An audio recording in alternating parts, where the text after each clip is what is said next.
দর্শক, এই যে আপনারা ডায়াবেটিস মাপতেছেন, এখানে বারবার যত মাপবেন তত আমার ডায়াবেটিস বাড়বে। কারণ ডায়াবেটিস হয় ভয় থেকে।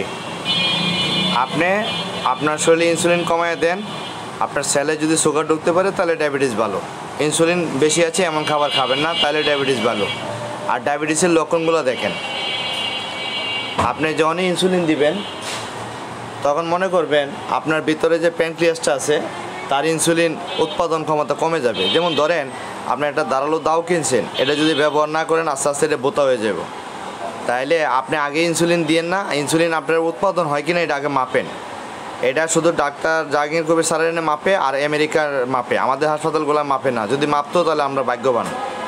এরপরে দেখেন আপনার চেহারা যদি এই ধরনের দাগ পড়ে তাহলে আপনি মনে করবেন শরীরে ইনসুলিন রেজিস্ট্যান্স, ইনসুলিন বেশি আছে। এই যে দেখেন এরকম গালের আশেপাশে দাগ পড়বে, তেতায়া যাবে, এবং স্কিন কপালের আশেপাশে দাগ পড়বে, হ্যাঁ, আর গাড়ির পাশে কালো দাগ পড়বে। আমার চ্যানেলে গিয়ে দেখবেন আমি যে যাদের গাড়ির পাশে কালো দাগ তারা আনলাকি, হ্যাঁ, খুবই দুর্ভাগ্য তাদের। এরপরে আপনি যে এই সিমটম, হ্যাঁ, বগলতলা কালো হয়ে যাবে, বিশেষ করে মেয়েদের, ছেলেদের হয় না। ছেলেদের হয় শুধু মেস্তা, গাড়ির পাশে কালো দাগ আর কপালের উপরে দাগ, আর মেয়েদের হয় বগলতলায় দাগ আর অবাঞ্ছিত লোম, দাড়ি গজায়। এই সিমটমগুলো দেখলেই আপনি বুঝবেন আপনার রেজিস্ট্যান্স, হ্যাঁ, ইনসুলিন বেশি আছে। তখন আপনার রাস্তা ইনসুলিন কম খাবেন এবং কায়িক পরিশ্রমে ঢুকে যাবেন। প্রতিদিন 40 থেকে 50 মিনিট ব্যায়াম করবেন, সকালে ঘুমাইবেন না, উইদাউট ট্রাইতে কার্বোহাইড্রেট বাদ।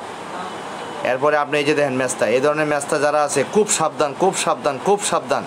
আমি পারলে 100 বার বলতে পারতাম, খুব সাবধান। আপনার পৃথিবীর কোনো সায়েন্স লাগবে না, আপনি গুগলে ঢোকেন, চরমিতে ঢোকেন, গিয়ে দেখেন যে ইনসুলিন রেজিস্ট্যান্স সিমটম বলেন, চলে আসবে। আমার কথা যদি বিশ্বাস না করেন, এই দেখেন আপনার বডিতে ইনসুলিন বেশি। আপনি যতই আপনার পুরুষালী হরমোন থাকবে না, যতই খাবেন এনার্জি পাবেন না, আপনার কোনো কাজে আত্মবিশ্বাস থাকবে না। হরমোন এমন সমস্যা, হরমোন ইনব্যালেন্স হয়ে গেলে খুব সাবধান। এরপরে আপনার এই যে লাস্টের যে সিমটমটা দেখলেন, এই যে দেখেন একই মেস্তা। আমি এমনও লোক দেখছি ঘাড় থেকে মুখ পর্যন্ত প্রচুর মেস্তা হয়েছে।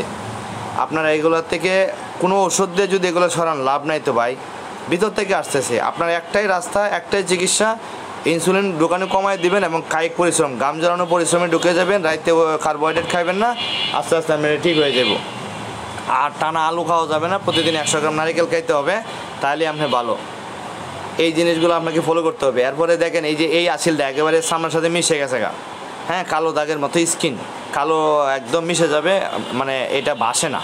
এটাও কিন্তু ইনসুলিন রেজিস্ট্যান্সের দাগ। এটা দেখবেন বয়স 50-60-এর পরে যারা হয় এটা, আর 40-এর পরে হয় ওই মাছটা, হ্যাঁ, অতিরিক্ত স্থূলতা চলে আসলে এটা চলে আসবে।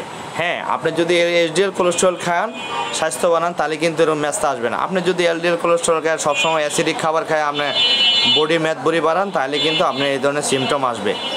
ভালো থাকবেন দর্শক।